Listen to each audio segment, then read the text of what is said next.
kami minta ditambahkan. Kemudian pendekatan pelatihannya tidak online, tapi offline. Karena mohon maaf, hasilnya beda pelatihan online dengan offline itu. Benar. Pelatihan online itu bisa dia nyalakan kamera sambil dia wawancara.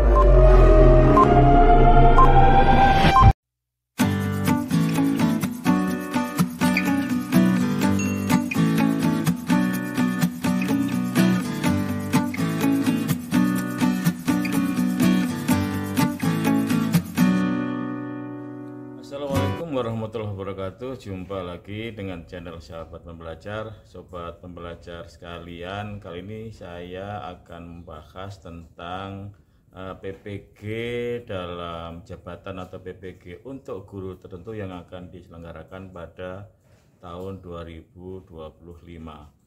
Pak Menteri pernah mengatakan bahwa di suatu wawancara PPG dalam jabatan atau guru tertentu pada tahun 2025 itu akan diselenggarakan dengan cara offline. Nah, mari simak video berikut ini. Ya, bukan tugas baru, ini sudah masuk bagian dari tugasnya guru, tapi mempertimbangkan kesejahteraan guru mungkin akan ditambahkan lagi, Pak, terkait dengan kesejahteraan gurunya kan melalui yang selama ini sertifikasi dituntutkan. ya. Jadi sudah disetujui DPR untuk peningkatan kesejahteraan guru melalui sertifikasi.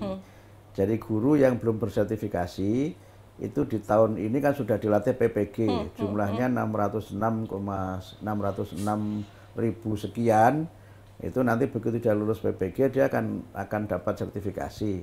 Nah, begitu dapat sertifikasi, maka dia akan dapat tunjangan sertifikasi.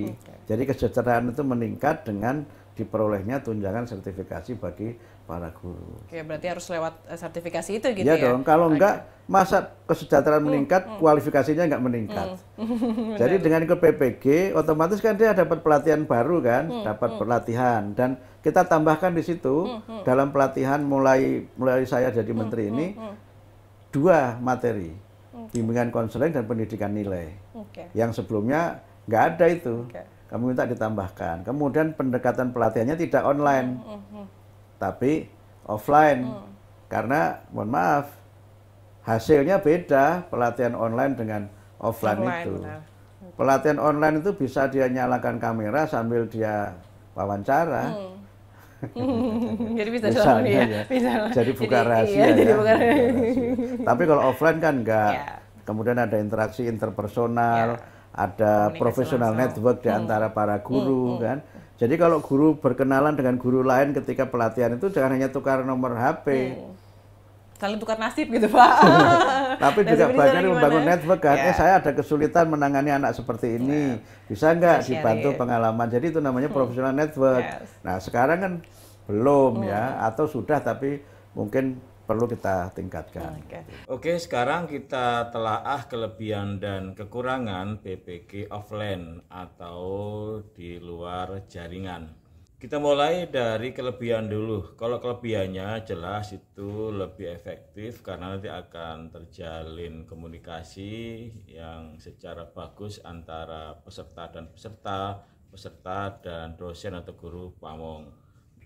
Maka kemungkinan hasil yang dicapai atau tujuan yang tidak dicapai yaitu meningkatkan mutu guru itu akan lebih terasa atau lebih berhasil.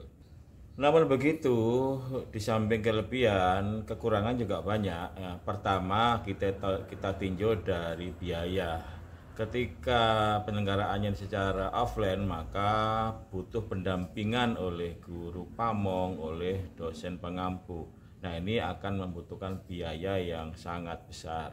Nah, kemudian ditinjau dari waktu juga akan memerlukan waktu yang sangat panjang ya, karena butuh pendampingan, butuh koreksi dan sebagainya. Maka target 800 ribuan yang dicanangkan pada tahun 2025 itu kemungkinan tidak tercapai karena terkendala dengan biaya dan waktu yang lama. Yang kedua, kita tinjau dari sisi peserta. Ketika offline, kemudian LPTK itu jauh dari tempat tinggal, otomatis peserta itu akan meninggalkan sekolah, otomatis meninggalkan kelas. juga meninggalkan istri, juga meninggalkan suami kalau perempuan, atau juga meninggalkan anak, butuh biaya yang cukup besar. Nah, sekarang kita tinggal pikirkan mana yang lebih bagus kira-kira PPG-nya secara offline atau online. Kalau kita mau menuju ke transformasi PPG yang dicanangkan mulai zamannya Mas Nadiem, kalau kita menggunakan offline sepertinya itu target 800.000 itu susah tercapai. Mengapa kemarin pada tahun 2024 itu 600.000 itu bisa tercapai? Itu karena menggunakan sistem mandiri. Jadi guru-guru itu mandiri belajar tanpa didampingi oleh guru pamong maupun dosen pengampu. Kemudian koreksinya secara mesin. Setelah selesai menyelesaikan modul 3 modul, maka langsung bisa mendaftarkan uji kompetensi. Nah, ini kalau nanti ini diubah polanya, itu jangan-jangan saya khawatir itu target yang sekarang lebih besar. Kalau dulu 600.000, sekarang lebih besar 800.000. Apakah iya bisa tercapai? Tapi mudah-mudahan apapun sistemnya, apapun modanya, apakah luring atau daring, online atau offline, mudah-mudahan 800.000 ini akan bisa tercapai agar tujuan pemerintahan sekarang untuk mensejahterakan guru melalui sertifikasi itu benar-benar terwujud. Jangan sampai nanti ini gara-gara modal offline sehingga 800.000 tidak tercapai. Siapa yang diberikan? Ya guru lagi, ngantri lagi, target 3 tahun tidak akan tercapai. Demikian, mudah-mudahan bermanfaat. Saya akhiri, wassalamualaikum warahmatullahi wabarakatuh.